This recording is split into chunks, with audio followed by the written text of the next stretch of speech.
Good afternoon on what is a bright, warm and sunny day. It is Thursday the 6th of May and I'm in the reading nook with a parcel which I've already opened and myself a cup of tea.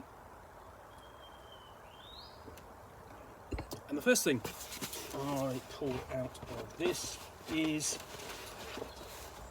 No Security, which is a set of systemless scenarios of Lovecraftian investigative horror, written by Caleb Stokes, kickstarted in 2013, something like that, which I don't think has had a lot of coverage, and I'm going to be doing a review of that in due course.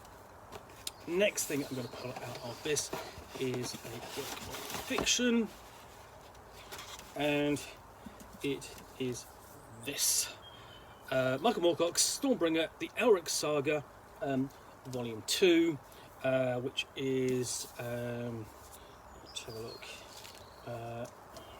publisher, it's from Saga Press, and this is basically bringing all of these stories, all of the Elric of Melniboné stories together in a series of collected volumes in the author's preferred order. I've already looked at volume 1 and this is volume 2. So praise for Michael Moorcock and the Elric Saga. Moorcock's influence is nothing like Tolkien's, at least on the surface. With his vision of a speculative fiction genre that can be psychologically complex is evident in how very sophisticated some of it has become, from True Detective to Jeff Vandermeer, from David Mitchell to Under the Skies. Moorcock is the greatest writer of post-Tolkien British fantasy. And Moorcock is the most important successor to Mervyn Peake and Wyndham Lewis, the vast tragic symbols by which Moorcock continually illuminates the metaphysical quest of his hero are a measure of the author's remarkable talents. And if you're at all interested in fantastic fiction, you must read Michael Moorcock. He changed the field single-handedly. He is a giant and the master storyteller of our time. Elric is far and away the coolest, grimmest, moodiest, most elegant, degenerate, drug-addicted, cursed, twisted and emotionally weird mass murderer of them all. Now that's a set of endorsements on the blurb. So, from World Fantasy Lifetime Achievement Award winner Michael Moorcock comes the second volume of the author's definitive editions of the famous Elric of Melniboné series, brought to vivid life with colour illustrations. In one of the most well-known and well-loved fantasy epics of the 20th century, Elric is the brooding albino emperor of the dying kingdom of Melniboné. After defeating his nefarious cousin and gaining control over the epic sword Stormbringer, Elric, Prince of Ruins, must decide what he's willing to sacrifice in a fight against Armageddon. Stormbringer is the second volume of the definitive Elric edition to the series that has transformed and influenced the fantasy genre for generations. Perfect for fans of new and old, this story is brought to life once more with stunning illustrations from the most lauded artists in fantasy. So in this very lovely hardback edition, you open up and you have a really nice map of the Young Kingdoms, with the island of, just so I can show you that, Melniboné, just how small it is in comparison to the surrounding kingdoms of Melniboné at the centre.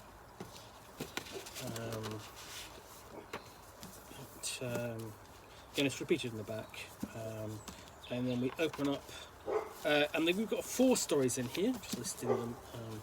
So let me see where they are listed there.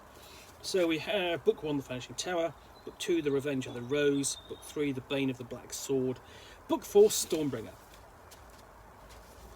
Now, obviously, for years you would find the Elric of Melniboné series in the sort of English edition, sort of like paperbacks, quite slim, along with a lot of Moorcock's fiction, but again bringing them together in sort of like what's a series of, like, I think it's 3 hardback volumes is a really lovely touch, and gives them rather nice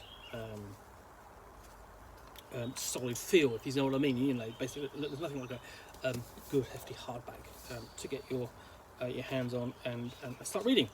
So we've got a foreword by Michael Chabon, author of the Chronicles of is it Chronicles is The Amazing Adventures of Cavalier and Clay, and of course I think it's the Yiddish Policeman's Ball, which is interesting. It's set in an alternate timeline in which the Jewish diaspora finds a home in Alaska, of all places. Now, past that, the forward isn't as extensive as the one in volume 1 written by Nigel Gaiman, who seems to get everywhere. But we open up with Stormbringer, the same type of sword, and we have a fantastic illustration of that sword and Elric himself. We get into the Vanishing Tower, and just the full list of its short stories.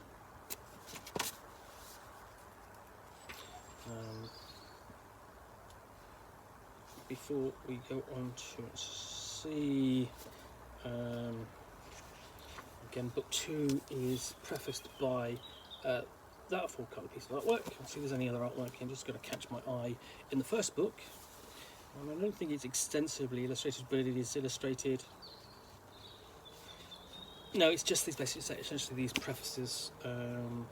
Before we have book 2. There we go. All of the artwork.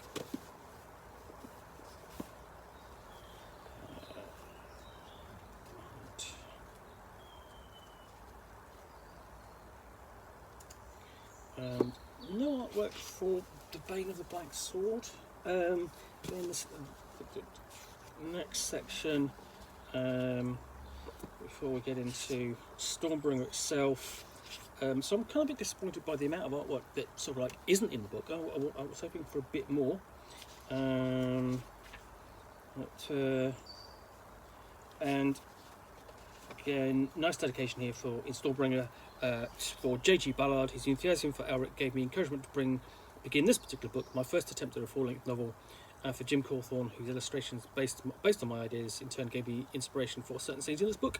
For Dave Britton, who kept the magazines in which the serial first appeared, he kindly loaned them to me so I could restore this novel to its original shape and length. Because obviously, when you go back to the time when the period when Michael Moorcock was first writing, his major output would have been in magazines. There would have been a lot of science fiction magazines out there which he could publish in, including some he wrote himself. He published himself. I think it was the editor for. And again, we come down to we've got the back here.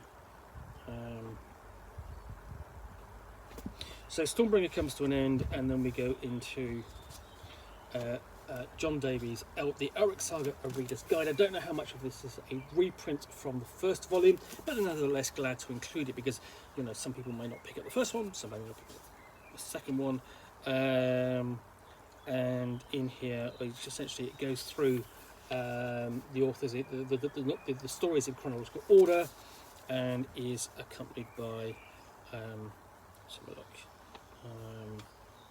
Essentially, first editions and first appearances, again, a more detailed list. So that we really have sort of like, it's not only the definitive definitive stories in the definitive order, you have the definitive set of publishing editions as well, and for the most part that's not going to help. It's not really going to be of any use unless you are a dedicated collector, but nevertheless it's nice to have them there. You can go back and look on your shelves to see whether you've got them or track them down if you really are a collector. Lastly, we've got the minutiae,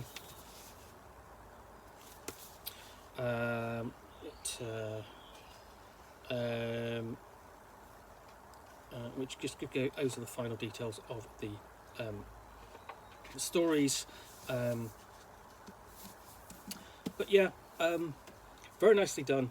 Essentially, hardback, which collects sort of like the middle section of the stories, all in one place, all ready for you to read and enjoy again, or for the first time.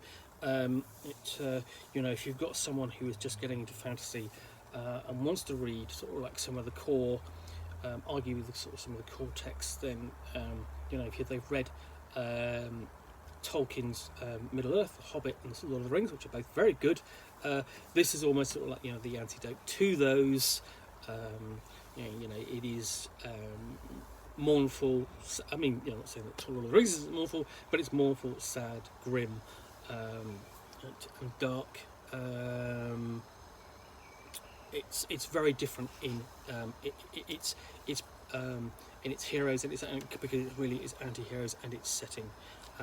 And the other thing to bear in mind, of course, is that if you are at all interested in role-playing, there have been essentially several role-playing games based upon the Elric stories, all the way back to Stormbringer 1981. Sadly, none are in print, although there is vague hints of at least a French board game based upon the Young Kingdoms due soon. Is that obviously go back to the source. So yeah, Michael Moorcock, Stormbringer, the Elric Saga Volume 2, now available. Worth adding to your library if you have an interest in fantasy at all. Anyway, in the meantime, thank you very much for watching this unboxing in the Nook. Hope you've enjoyed it, and if you have, please click on the like button down below. And if you've got any comments or feedback, I appreciate you taking the time to post those. And lastly, if you want to be alerted to yet more unboxings in the Nook, where you will see me out here with parcel and a book or game, which I will unbox and chat about to the best extent of my knowledge for roughly 10 minutes or so, then please do hit that subscribe button. Lastly, thanks again for watching, and I'll be back again soon with another unboxing in the Nook with a nice hot cup of tea.